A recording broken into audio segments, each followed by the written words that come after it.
Hey, ladies and gentlemen, welcome to the Evening Jones. Yep, there it is right there on the screen.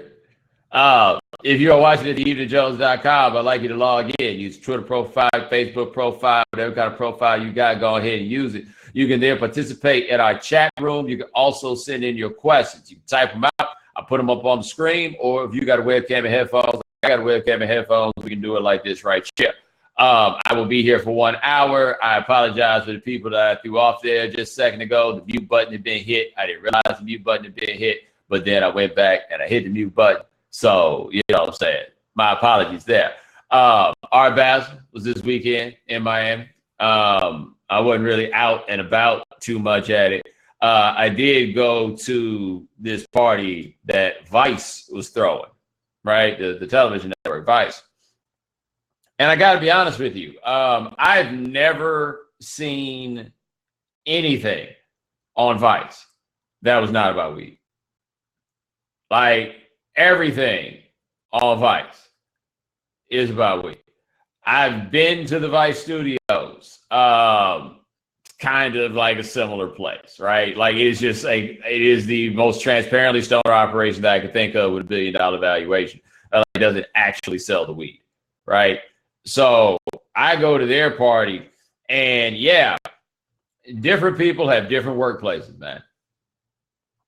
Like, that's what I got for you. Like, the ultimate conclusion there is different places, different workplaces just got completely different cultural attitudes. Like, they had a bus, and Metro Boomin was on the bus, and then Metro Boomin performed inside. But yeah, apparently, like, they had like this bus, like a church bus or a prison bus, right? And apparently they were riding around town in it, but at this party, it's just over there parked, right? And Metro Boomin was in there performing with a bunch of people. And I didn't even know Metro Boomin performed. I just thought he had beats. Like, I have to give this to Metro Boomin. That whole Young Metro, I'ma shoot you thing has allowed us to know his name in a way that otherwise we would not. I mean, there's a whole bunch of dudes that's got cold ass beats, but ain't nobody necessarily trying to hang out in a bus with them. Like, could Mike Will made it go do that?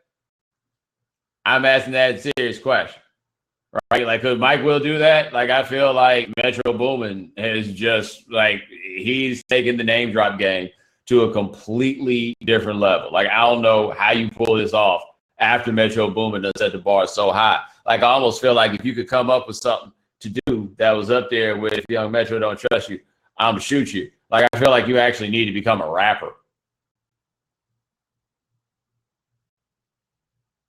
You know? Like, that's what I would think. But yeah, Deez and Mero over there. And, you know, I think I told you guys this, but a lot of the guys that work as producers on Deez and Mero used to work on Highly Questionable, right? So if you see some similarities between the two shows, it's not coincidental. Good 2 or 3 producers that work with us on our show have now gone over to work for them, right? I really enjoyed the show. It should be noted. But yeah, it's interesting, right? Like, if you throw an ESPN party and you say I'm gonna be there, I'm gonna be there probably as little as I have to be there. You tell Deez and Mero's Vice party, it's a totally different culture and thing, right? Like, it's all like right up their alley. It's all wheelhouse stuff for them. Like, I wind up having to make these kind of painful, uncomfortable conversations with people very often in those settings. Nah, man, they're just living the life, right? Like, those dudes won. I'm very, very happy for them because I have no idea how much money they do or do not make, but I do know that that is winning for a number of reasons, right? But anyway, I normally like to start with some sort of anecdote out of my life, and that's the anecdote that I gave you. So let us move on to your questions. Should I just go ahead and start this? I should go ahead and just start right here. What did you think of the Childish Gambino album? All right. So, the Childish Gambino album. I think, hold on, let me send this out to let people know that I'm going to answer this because I don't want to have to like repeat things and I don't want people to get confused about what my point ultimately is about this record. So Childish Gambino, Donald Glover, I never know exactly which he is. I have seen him perform like once or twice. I've seen him twice. I saw him at Governors Ball in 2014, and I saw him open for Outkast at last. In fact, the picture on my Twitter header of me and Andre 3000 is during the Childish Gambino set. Andre had come over 7 to watch that set. Anyway, I don't listen to. I didn't really listen to the because of the internet album or whatever it is. Like, I've heard him. He can rap. I readily acknowledge I never know what to make of it when comedians go do other stuff, because I can't never tell what's to laugh at. I can't tell what's to laugh with. I can't tell when I'm supposed to take you seriously. But I'm not going to pretend as though I'm that familiar with his work as a rapper, because I really just didn't listen to that much of it. And that's no disrespect to him. Just a bunch of stuff out there, and I never really got around to it. And the people who like love that record the most were people whose opinions on rap I trusted the least. That being said, I saw him live, and the music sounded good, and he had some stage presence going, you know, and all of that, right? So, like, I don't have any predisposition to dislike this dude, or like necessarily an inclination to really like his music. I did enjoy the television show Atlanta, what I saw of it, at least. So people were like, yo, you're going to listen to Childish Gambino, you're going to listen to Childish Gambino. And I said last week on the podcast that I probably would not. I just wasn't going out of my way to do it, right? I didn't see it being on my list of things to jump to, right? That just wasn't, it just wasn't there. I just didn't really care that much. But I did have a few people suggest that I check it out, and I had people telling me that it had like all these G-Funk fingerprints all over it. And I was like, all right, cool. I drove out to Palm Beach to have a day away from life on Friday. And so I was like, all right, cool. I'll ride out. Now listen on the way there, on the way back. Either way, I rode out and I listened to the Childish Gambino. And all right, everybody's saying that this sounds like G-Funk. You are incorrect. Like, I feel that I am in a position to confidently say that saying this sounds like G-Funk is simply incorrect, right? You know, I tend to try to like open it up for people to hear whatever they hear, but this isn't G-Funk at all. What this is straight ahead Funkadelic, right? Like, it is, I mean, G-Funk is taking a lot of that sound, but ultimately it kind of fundamentally turning it into something different. It's like bringing out even more of the James Brown by stripping it down to this minimal place and turning up the urgency on it. But this is not like a G-Funk record at all. It sounds like it starts from the same point of emphasis of G-Funk, which is Parliament Funkadelic, except I don't hear a lick of Parliament on this Childish Gambino album. I hear all Funkadelic. I hear a little Ozzy Brothers, because I feel like there's some Ernie Ozzy guitar in there. And some Sly Stone. But overwhelmingly, I hear Funkadelic. And I don't hear like an homage to Funkadelic. I hear like an incredible Funkadelic impression. And I can't figure out if that is a good thing or not. And I recognize that a lot of people who are listening to this have never really done full dives into the Funkadelic catalog. I think that for a lot of people, I think everybody knows the right answer on Parliament Funkadelic, on whether you should say you like it or not. You're supposed to say that you really like Parliament Funkadelic, right? That's just one of those things that you're supposed to like. But I do think that there are still quite a few people who don't realize that Parliament Funkadelic is not one band. Parliament and Funkadelic are two distinct entities. Now, you get to the late 70s and you start having some tracks that wind up on one album or the other. But even still, like One Nation Under a Groove, the song sounds like it could be a Parliament song. One Nation Under a Groove, the album, is absolutely a Funkadelic album. Like, there is a clear sonic difference between a Parliament album and a Funkadelic album. There are two different bands. Parliament is a funk dance band. Dance may not be the right word, but I think you understand what I'm saying. Funkadelic is a hard rock band. Period. Like, there's no other interpretation of Funkadelic. It is a hard rock band. And Childish Gambino has an album with track after track after track of songs that sound just like Funkadelic songs. Now, I say this as somebody who really, really, really, really, really likes Funkadelic.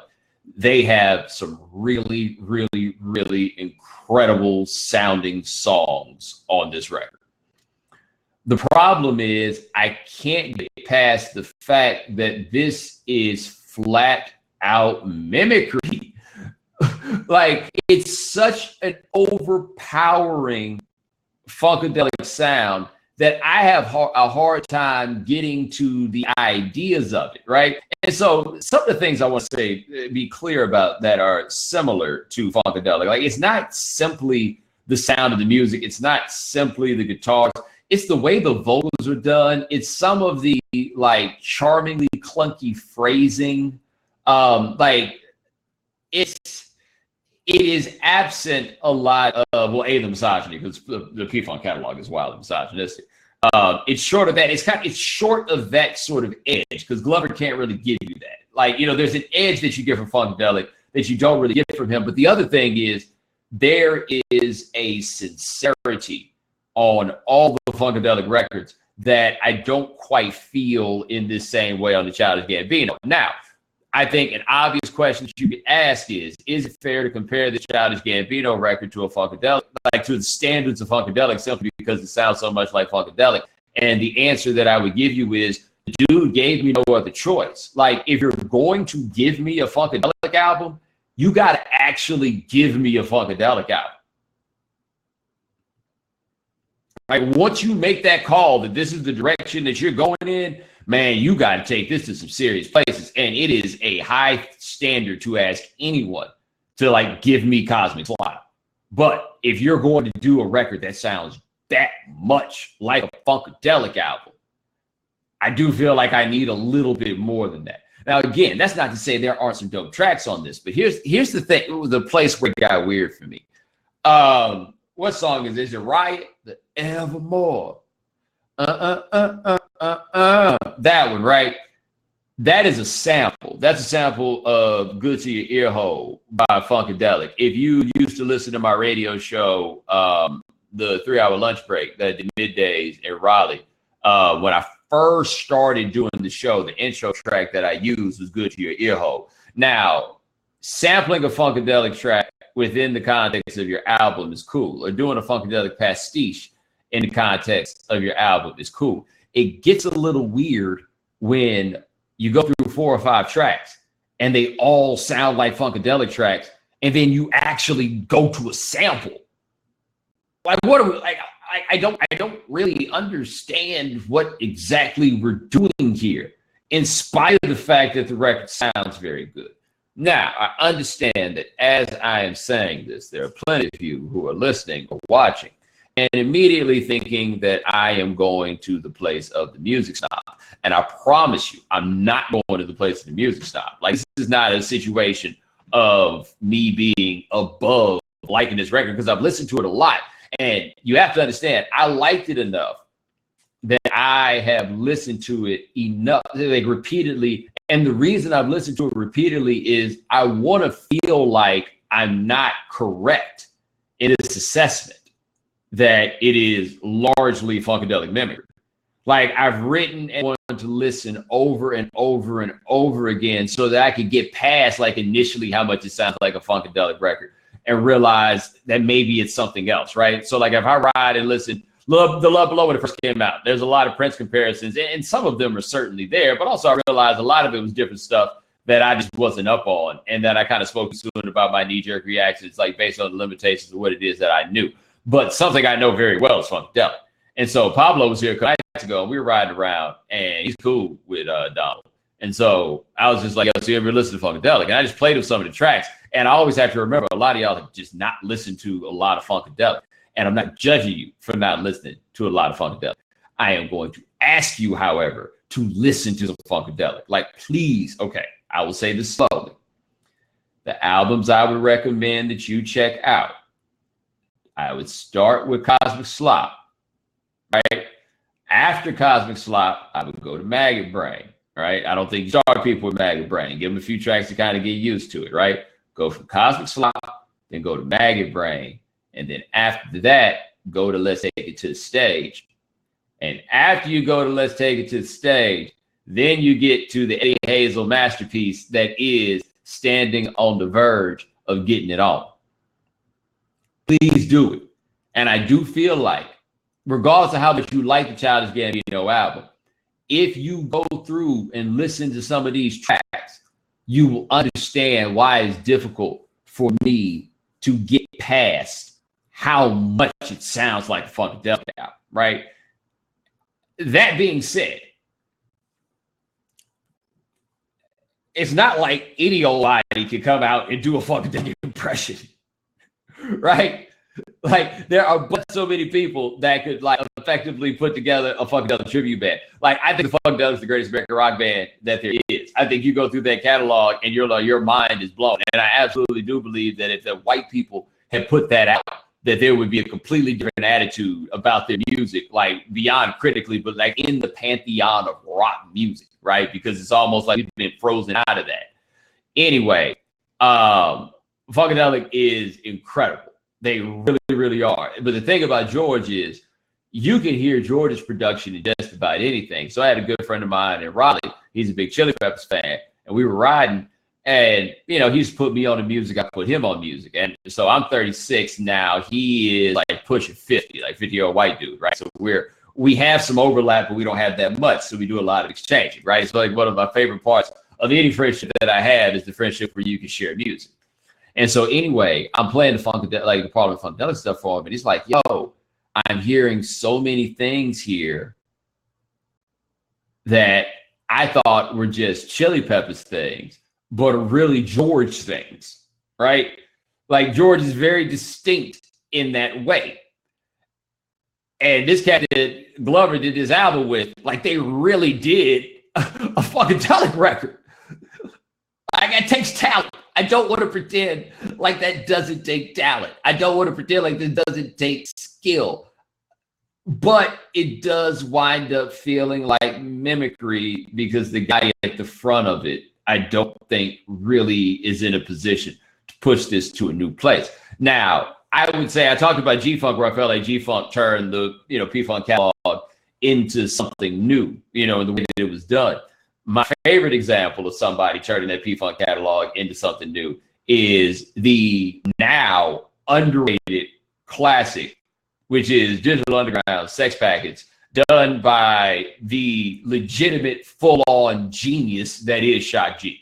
Like, I don't think there's any way that you can listen to Sex Packets and get to the end of it and not stop and think to yourself, this is one of the most ingenious albums anybody has ever put together. First of all, it's before the sample laws changed. Second, it was an amazing collection of manipulations of the P-Funk catalog where you could recognize what the samples were, but it really didn't matter that you recognized them because he really morphed them into completely different things. So it's like a West Coast, almost like quasi Bomb Squad approach going deep into this place. So one of the things about Funkadelic that makes it important that if you're going, you got to do something wholly unique if you use it, is that, the whole idea that George had about P-Funk, that the next frontier for Black people is we go into space,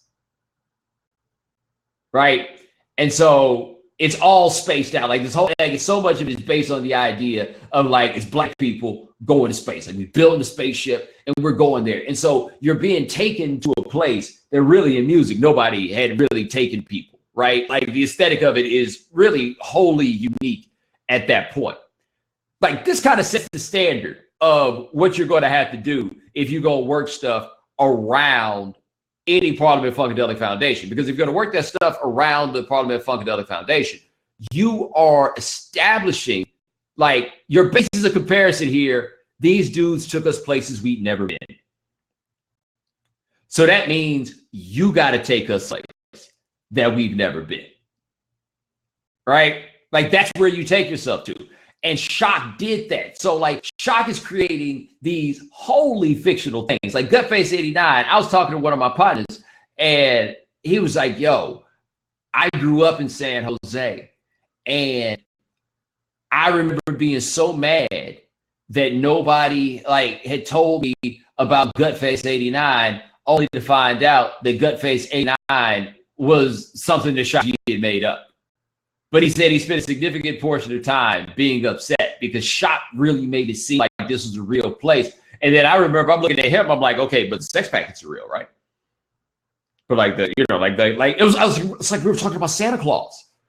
Like that's what it was. So Shock did this manipulation with P-Funk and then actually took that to a place that we had never been. He took us to a place that legitimately didn't exist. Right? G-Funk did this, except it took us to a place that did exist, but it painted it in such a stark way where we really hadn't seen anything like that, right? So, and also, it's the influences that are there. It's not nearly as overwhelming as it is, like when you listen to Digital Underground or when you listen to this Childish Gambino. So I do feel like you needed to take me somewhere, right? And for me, it didn't take me somewhere. Now, my man Free raises a fair question. And his question is, if you bring something back the kids don't know, isn't it kind of introducing something new? Yes, it is. And so I'm not knocking the kids for enjoying it if they've never heard anything else, right? But I can only speak from the place that I come from. The space that I come from is somebody who really, really loves Funkadelic. So I love the fact that there's something out there that sounds like Funkadelic, but I can't ignore the fact that since the Childish Gambino has come out, what it has done has made me go and listen to a lot of Funkadelic, right? Like on my way home from work, I listen to the Childish Gambino. And after listening to Funkadelic, it's a bit of a letdown. But the thing is, this is the place where he has taken us, right? So I love the fact that they're capable of doing it. I just don't know like how much of a shelf life this is going to have for me, given that. That being said, I do enjoy the Redbone joint, right? I do. I think the Redbone joint is jamming. I like the Zombies, the Boogeyman. Like, I don't think there's anything that I don't like. I don't really like the California, but I don't think there's anything that I don't like. But it's just such to the letter Funkadelic. And also, I mean, one thing that gets all right. So there are two things I think they get underrated about Funkadelic, about the part of the Funkadelic catalog. One thing that gets underrated is that the songwriting is sneaky good, right? And sometimes it's awkward. I mean, awkward. And sometimes it's weird, and it's typically phrased in ways that nobody else does. But there are some really sneaky good songs in that catalog. I didn't feel like the songwriting on this, at least as of now, it felt great. Like it's stuff that kind of floats, but there's nothing that like really snatches, right? So if you're going to do like a Funkadelic homage, you need to have some really, really good songwriting. But the other thing that's underrated about Funkadelic is the vocals are always good. Like it's really, really, really good singers.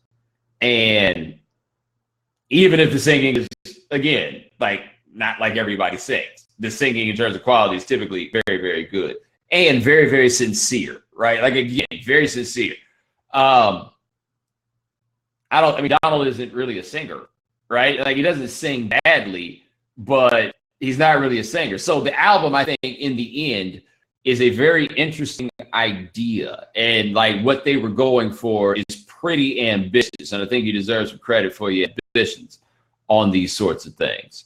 But I don't know how long I'm going to be running this. But it does, like, it's got tracks that I would put on a playlist. Like I would like to hear when I hear them. I don't know how long I am going to run it though.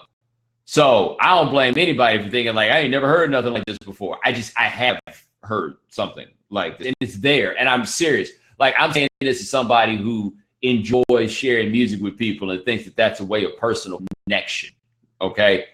Please go check out the Funkadelic catalog. Like really go check it out. And by the way, in all those I named, I didn't mention the debut album, Funkadelic. That one also has got some winners on. Like One Nation Under a Groove, also jamming. Hardcore. That's 7 albums. Like when you start talking about putting like the sheer quantity of quality work in the 1970s, you have to put P-Funk right after. Like it's Marley, it's Bowie, it's Stevie Wonder. But like the P-Funk band had a higher quantity of stuff, I think, in the 1970s. You can make argument than any of them that is like legitimately classic shit. Woo! And while I'm on it, I was thinking about the notion of like the super group, right? There's like we talk super teams in sports, we talk about super groups in music.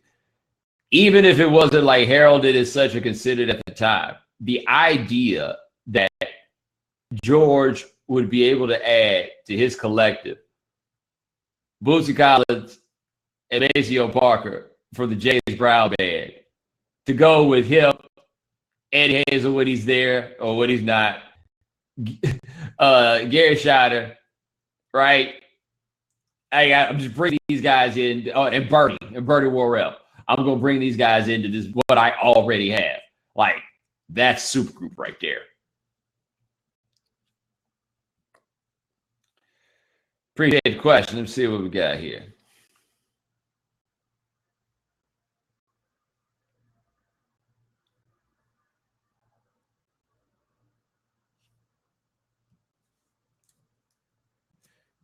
Did Charlamagne hurt your feelings this morning? I'm going to turn this over to the chat room when I ask. Should Peter, actually, no, never mind.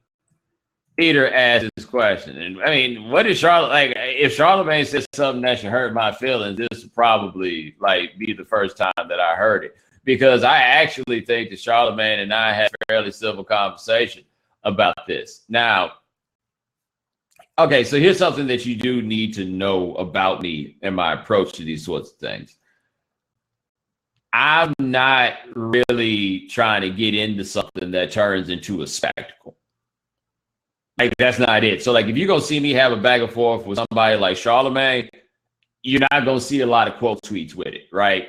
It's going to be a whole lot of back and forth, right? And the reason is, if I'm going to do that, then I'm going to do, like, I'm not really trying to put on a show. I'm like, ooh, they over there fighting. Like, I don't want to do that. It doesn't really serve me. And it makes my bosses want to call me when those sorts of things happen, right? And I don't really need that in my life. I got a pretty clear calculus on what is and is not worth it to me, right? There's not very much. I don't have many times where people tell me I cannot do something, but I also don't really go out of my way to give them opportunities to like make the next sound first. Like, I'm not really into that sort of thing. So I saw the thing that Charlamagne has said about how it would be like great if a black woman could establish a platform, a woke black woman could establish a platform like Tomi Lahren. And I was like, this is a bad idea. And he responded to me and asked me why I thought that it was a bad idea. And I mean,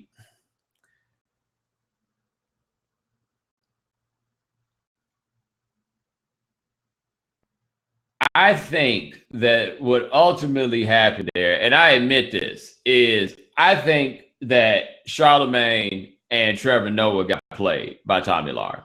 I think they absolutely did. And the reason that I think they got played is you're not changing her mind.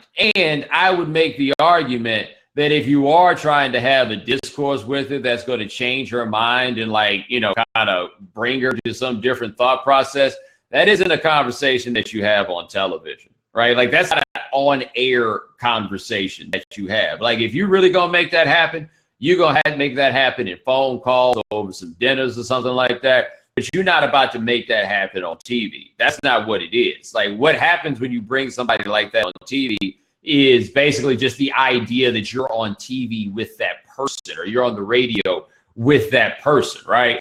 So, ooh, it's the woman who says things that are pretty racist. Ooh, she's going on TV with a black person. Hey, let's see how that goes, right? And so, like, for Trevor Noah, I think he put himself in a somewhat impossible position because you have all these people who are tuning in just to see you, like, crush her. And, I mean, I don't ever really have a situation where I have somebody that I just want to have on to crush them, right? Like that's not – I don't think that doesn't really serve the crusher. And I would make the argument that it's a dangerous game to play to be a black dude on TV, like out here crushing some pretty little white girl. I don't give a damn you from South Africa or not. That's not easy. Right? You got to ask yourself if doing that really is worth it. if that's what you want to do, right? And so what I think happened with Noah is he gets her on, and I think that, and I don't know him, right? But I think that he has a view on race in America that is very much so informed by how race was in South Africa as he came up. And I was reading something where he talked about being neither black nor white, which is a very interesting thought because that's not how it works here. You black, right? I hate to be the one to break this to people, but if you look at the way that all this stuff is set up, this is how it goes. Your mama might be white, your daddy might be white, but you black. Like, that's it. There is no in between, not really, classification. Like, you're black. Like, that's just, like, hearing him say that just made me realize, he's not from here. And I don't expect him to have these American sensibilities on race. But you also have to keep in mind that he's from a country that, there was apartheid, and apartheid obviously was like absolutely terrible and awful. But in his lifetime, South Africa went from minority white rule to majority black rule. And I imagine that he has come across some people who have kind of changed their minds in the process. And they did a Truth and Reconciliation Committee in South Africa that appeared to have like a significant effect. Right. So I could believe and understand why Trevor Noah would have a certain optimism about these things. The problem with Tomi Lahren is she offers no particular insight.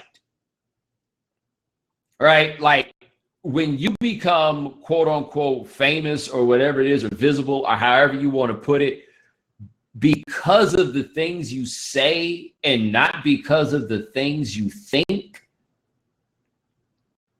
then what you're going to do is go places to say things, right? So I don't feel like if you're going to have her on your show that she is going to offer you something that you just hadn't thought about, right? Like, I don't think that that's what this is. And I find it to be somewhat dangerous. And I guess people who consider themselves conservatives have to reconcile this on their own.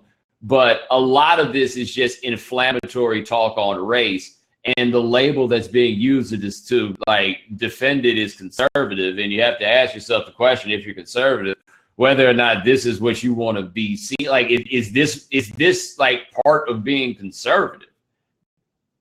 Right? Like, is this like a requirement? Is this part and parcel of being conservative? I think that, that becomes something that has to be considered, but it's because she says these inflammatory things. And it's like, oh my God, I can't believe she said that.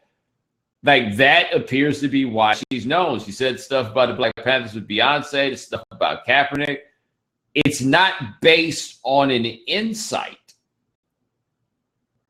So, like, you're not going to reason with her and get her to a different place in a 20-minute interview. You're not really going to get concession. And understand, and I don't knock Tomi Lahren for this, but like, I went to her Instagram page. I didn't really go anywhere else. I went to her Instagram page and stop it. That's not why. But I went to her Instagram page. Look, man, she's on the hustle. Like, look, I got game. She got game. We all got game. She's on the hustle. She is like, the branding is pretty easy to tell, right? Like, her image is very manicured. None of this is by accident.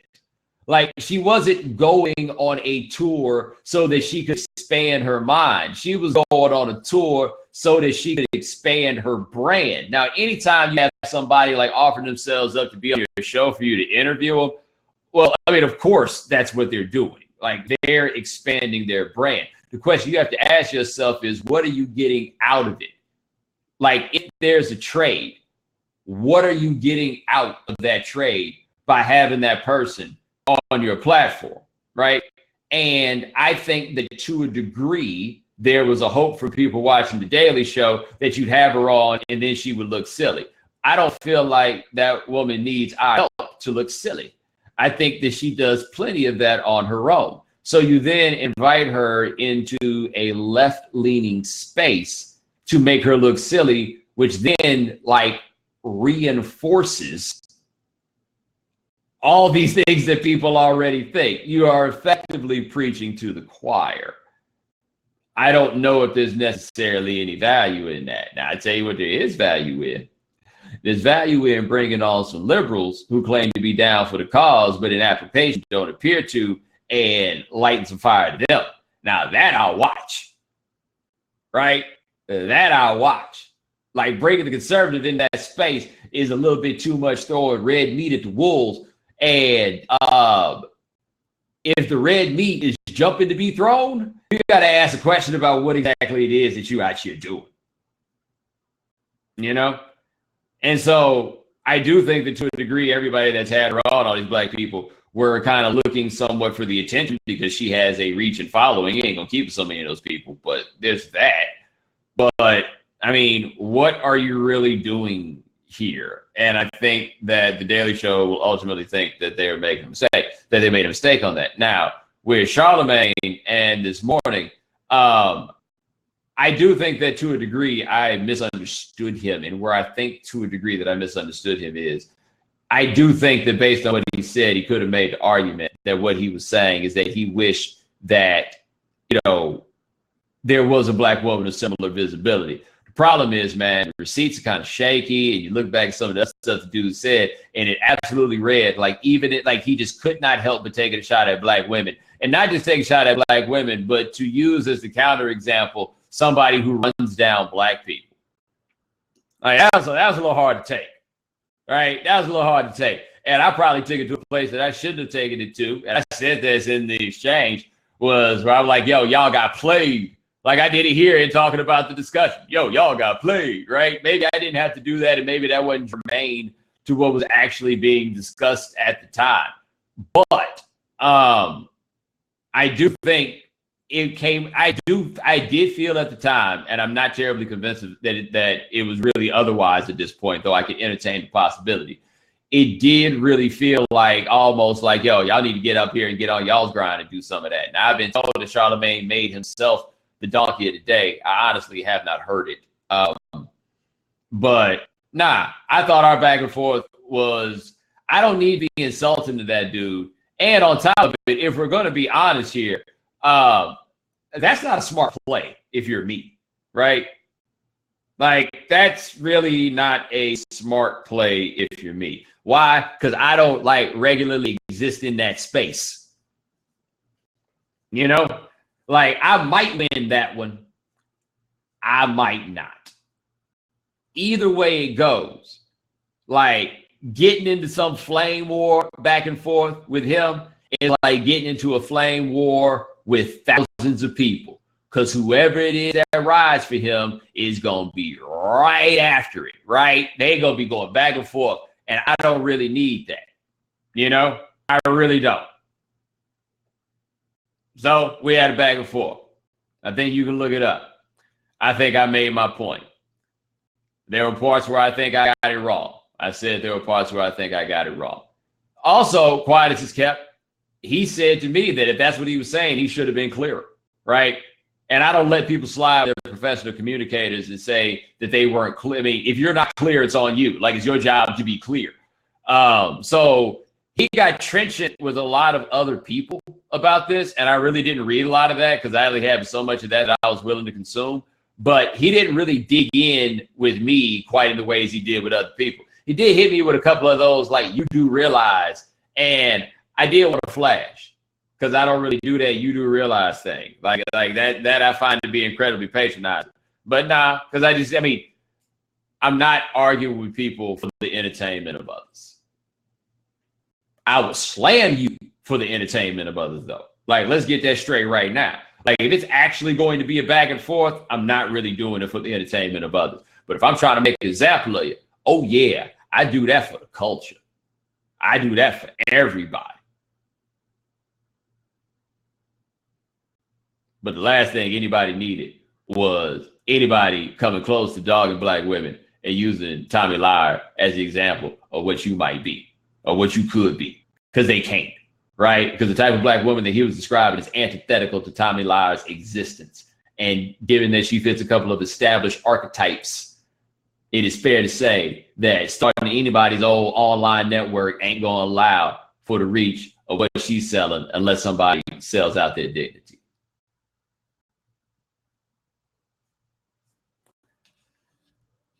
Appreciate the question. Let me see what else we got here.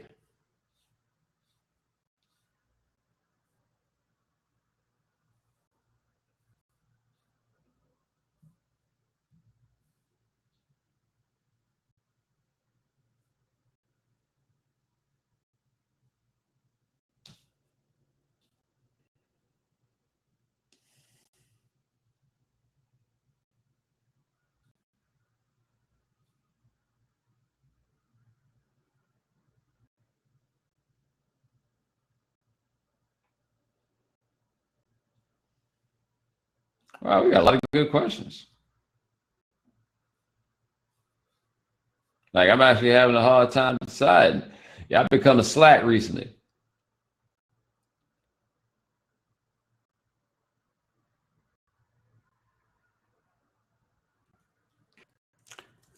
I've been listening to you for years, but I keep missing what your problem is with Drake. But I'm more interested in suggestions to help me take my sports podcast to the next level. I bet you want suggestions to take your sports podcast to the next level. But you asked me a silly question about Drake. And since you asked me a silly question about Drake, I'm going to answer your silly little question about Drake. You asked me what my problem is with Drake. Tell me something, DH. How old are you? Like, I asked that question sincerely. How old are you?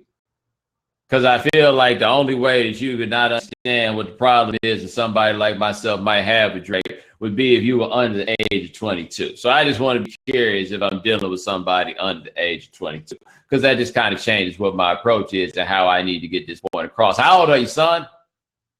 Ain't no I know. How old are you? State your age, gangster. 32.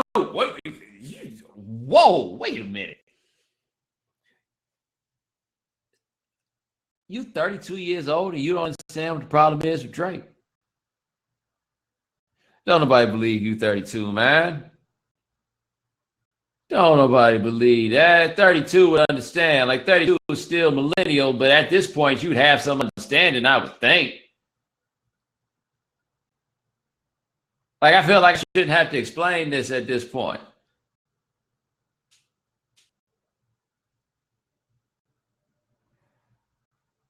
Anyway, how to take a sports podcast to the next level. I don't really have answers for that one right there. The one thing I would say, though, is if you want to do it, you got to treat it like it's yours, treat it like a gig. Past that, I don't really know if I got that for you right now, little homie. Stop simping. Appreciate the question. Let me see what we got here.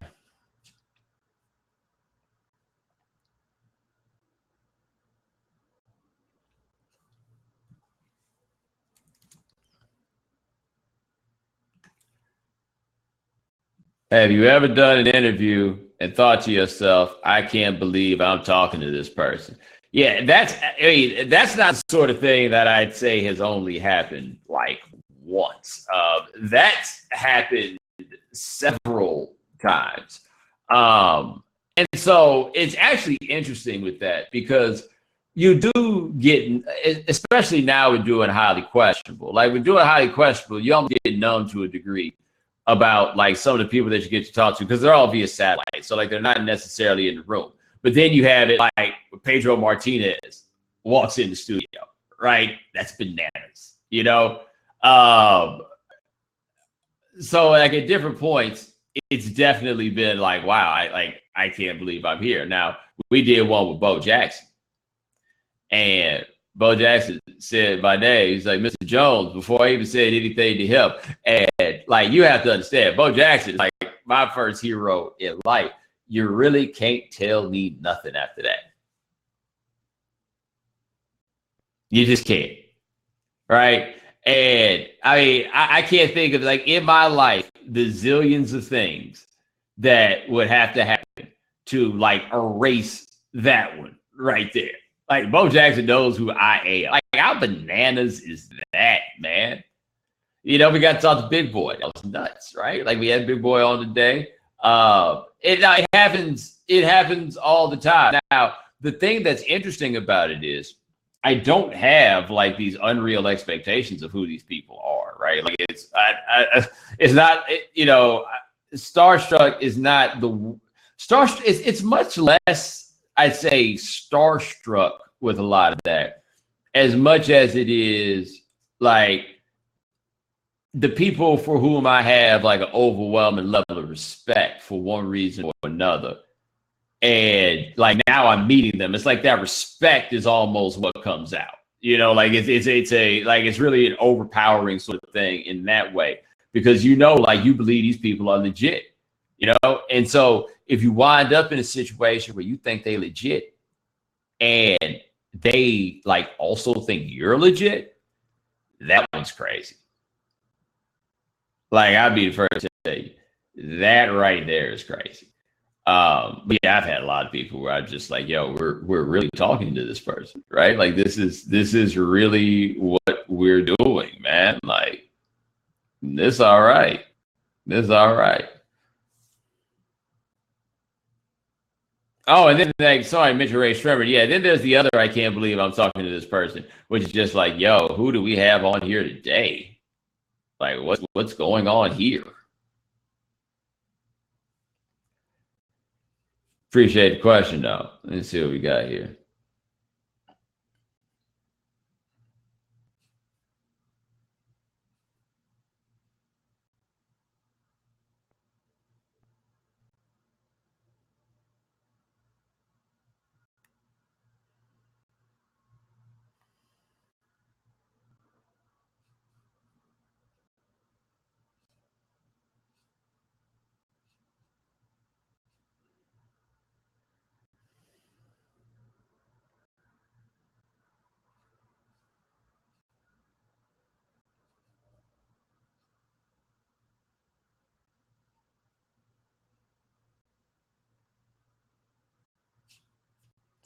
Damn, like y'all got many good questions. I'm having a hard time making decisions.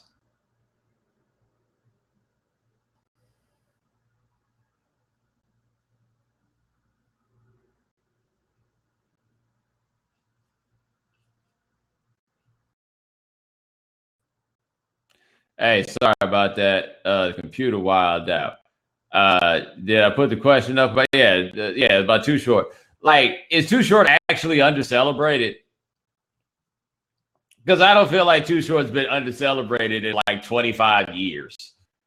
I mean, it's been a really long time since anybody was like selling Too Short, so to speak. The other thing I would say is that, I mean, was Too Short under celebrated anywhere other than New York City?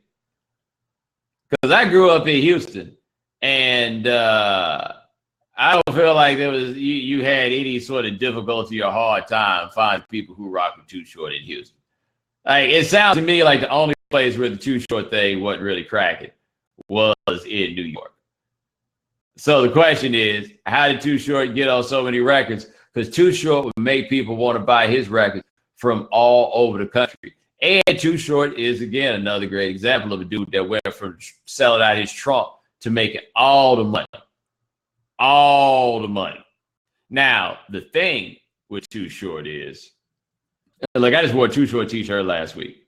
The thing with Too Short is you don't really have a great answer for why Too Short is dope. He just is. Right?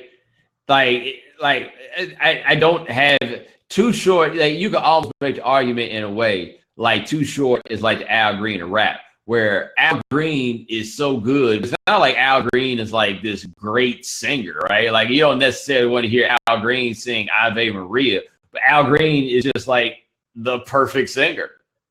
And it's not a very easy thing to explain, right?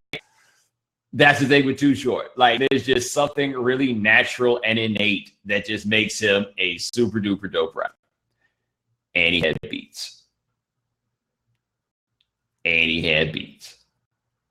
Now I do agree. You can talk about like storytelling. Like storytelling certainly is something. But again, Too Short not not like overpowering you with his lyrical dopeness. And he came of a time where you kind of needed to do that, right? Nope, Too Short's just really, really makes really, really good music with beats. And I do wonder, so if you're not from a driving city, right? So if you're from like New York or somewhere like that where people ride on the train and stuff, like where I'm from, man, we got cars. We ride around with that and got speakers in the trunk, you know?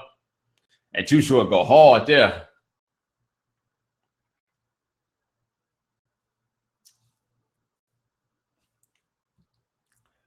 Appreciate the question. Let's see what we got here.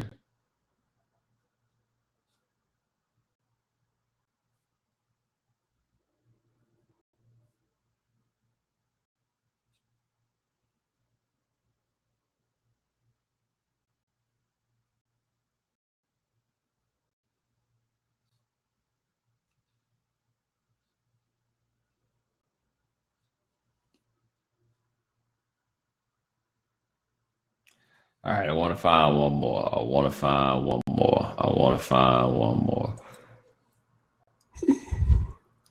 Oh boy, that y'all make me feel like I might not make it, but I want to find one more. We had a couple technical difficulties and things, so I want to try to at least get you to the 10.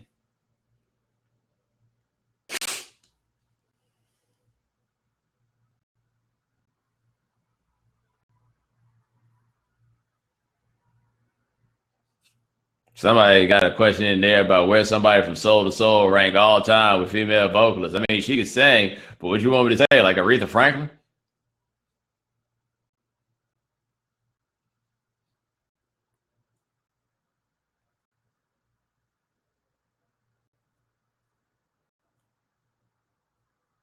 Yeah, I'll close with this. Have you ever looked back on an article you wrote and didn't like it in retrospect? Dude, I think that happens for writers with a significant majority of the things that you write. Like the whole writing process is a level of self-flagellation that I have to admit that I don't really enjoy. That's part of why I don't really write like that. Like it can be a bit hard on the self-esteem. And so very many things, like I go back now and I look at things I wrote 10 years ago, and I like these things now more than I did then, right? Like I was very, very hard on myself then. Like sometimes I get some distance, I can look back and really like something. But yeah, I mean, very often you go back and look at something and it's like, yo, it's not as good as I thought it was. Like that really has to do with radio segments. Like I go back and listen to the radio that I was doing like in 2008, 2009, and like it's okay, but I'm capable of so much better now. But I remember how proud I was of those things at that time, you know, like, but that happens. Like you're going to look back at it and be like, yeah, I would never do something like this again. But at the time it was the best you could do and you were proud of it. You know, I got a lot of work like that where you just look back on it, and for where I was, it was probably pretty good, but for where I am, I could probably do better. Like, I think most people who consider themselves to be pretty good at writing look back at things that they had written in the past, and they don't think those things are necessarily that good. That's how it goes, man. Ladies and gentlemen, thank you so much for joining us here on the Evening Jones. We try to do this for you once a week. My man Lance Gilliam handles everything behind the scenes. Thank you, sir. Remember, if you can't watch the Evening Jones live, check out the podcast. Subscribe at the iTunes Store. Subscribe at Stitcher Radio. Check us out on SoundCloud. We're also at the Google Play Store. Talk to you guys next week.